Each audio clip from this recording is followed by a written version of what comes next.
বিছানা থাকলেও নেই খালি, তাই মেঝেতে বিছানা পেতে চিকিৎসা নিচ্ছে অনেকেই।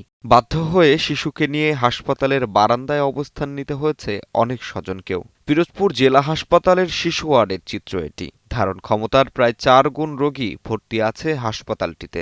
চিকিৎসক সংকটের কারণে বিপুল সংখ্যক রোগীর চাপ সামলাতে হিমশিম খেতে হচ্ছে হাসপাতাল কর্তৃপক্ষকে। ফলে সব মিলিয়ে চিকিৎসার প্রয়োজনে এসে দুর্ভোগ পোহাতে হচ্ছে রোগী ও রোগীর স্বজনদের। প্রচণ্ড গরম ও আবহাওয়াজনিত পরিবর্তনের কারণে পিরোজপুরে বেড়েছে শিশুদের ভাইরাসজনিত বিভিন্ন রোগের প্রাদুর্ভাব। জ্বর, সর্দি, ডায়রিয়া ও নিউমোনিয়া আক্রান্ত হয়ে হাসপাতালে ভর্তি হচ্ছে অনেক শিশু। এ জেলায় এখন পর্যন্ত হামরোগের তেমন প্রভাব না পড়লেও নেই পর্যাপ্ত প্রস্তুতিও। এদিকে রোগীদের বিভিন্ন পরীক্ষা নিরীক্ষা ও চিকিৎসার মান নিয়ে স্বজনদের রয়েছে নানা অভিযোগ। ময়লা পরিষ্কার করা একটু ভালো না। আর এই আয়া সিট বিক্রি করার জন্য টাকা নেই, 200 টাকা করে। খাবার যে সিটে পাওয়ার কথা সেইটা নিয়ে বাইরে বিক্রি করে। আর বাচ্চারা বসতে পারতেছে না গন্ধের কারণে।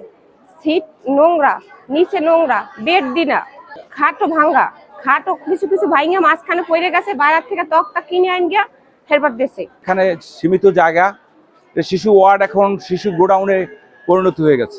তো মূলত এখানে আরো ব্যবস্থা দরকার। আমরা প্রথম দিনে আসছি, বেড পাই নাই, আমরা ফ্লোরে ছিলাম। আপনার এখানে বেড সেই পাওয়া যায় না। তো আপনার এই ডাক্তারের সংকটের কারণে একজন ডাক্তার দিনে একবারই আসে, বারবার আসে না। তার জন্য আর কি রোগীরা তাতে সুস্থ হতে পারে না, বাচ্চারা সুস্থ হতে পারে না। না ডাক্তার দিতে পারতেছে, না ইনস্ট্রুমেন্ট দিতে পারতেছে, যার কারণে 250 বেডের কোনো সুবিধাই পিরোজপুরের জনগণ ভোগ করতে পারতেছে না। অতি দ্রুত পিরোজপুরে চিকিৎসা মান এবং মানে বিজ্ঞ ডাক্তার এবং আধুনিক যন্ত্রপাতি না হলে এই জেলার মানুষের স্বাস্থ্যসেবার মান কোনোদিনই উন্নতি হবে না। পিরোজপুর জেলার 100 শয্যা বিশিষ্ট হাসপাতালের শিশু ওয়ার্ডে 14টি বেডের ধারণ ক্ষমতা থাকলেও প্রতিদিন ওয়ার্ডটিতে 20 থেকে 40 জন রোগী ভর্তি হচ্ছে। বহির্বিভাগে প্রতিদিন সেবা নেয় প্রায় 200 থেকে 250 শিশু রোগী।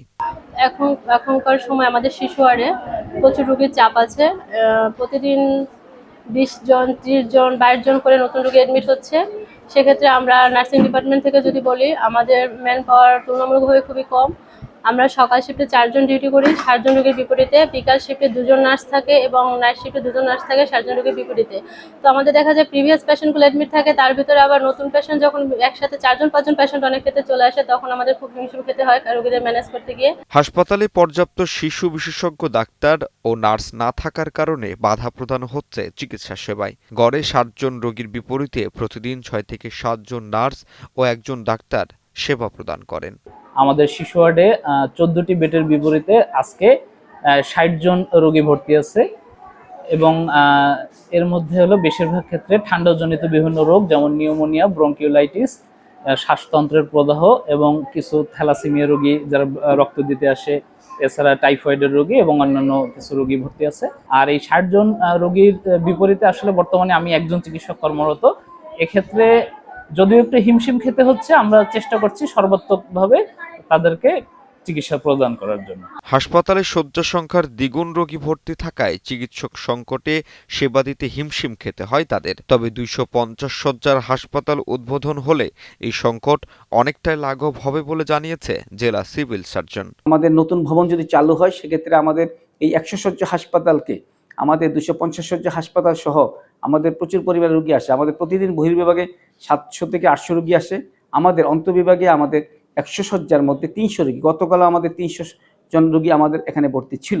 তো সেই প্রেক্ষাপটে আমরা আমাদের ডাক্তার এবং আমাদের স্বাস্থ্যকর্মী সংকটের জন্য আমরা একটু ভোগান্তি হচ্ছি। জেলা হাসপাতালের নতুন ভবন চালু করে ও সেবা প্রদানকারীদের সংখ্যা বাড়িয়ে সুচিকিৎসা নিশ্চিতের দাবি স্থানীয়দের।